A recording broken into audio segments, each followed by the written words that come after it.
Get ready with me to fix my clothes.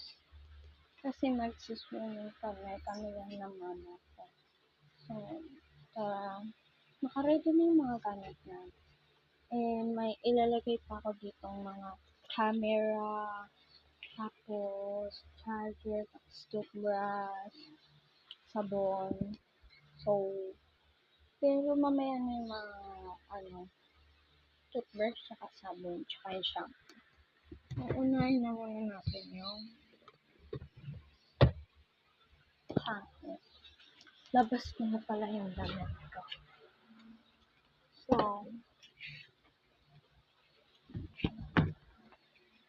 ito na pala yung isusuot ko, guys. Nakapalda ako kasi mag-jeep lang kami. Mag-jeep ako kasi swimming pool. Nakapalda ako para tanggalin ko na lang yung ko. Tapos, mga damit ko para lagay yung swimsuit ko. Kasi pagdating doon, swimming na ako. So, labas na muna natin. Lagay natin dito sa yan, nandyan na yung damit natin.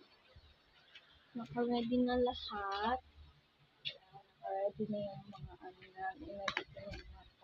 Ito yung mga accessories ko. May mga bagong lipsticks na ako. Tapos itong headband, tsaka bagong accessories. Tsaka mga hikaw.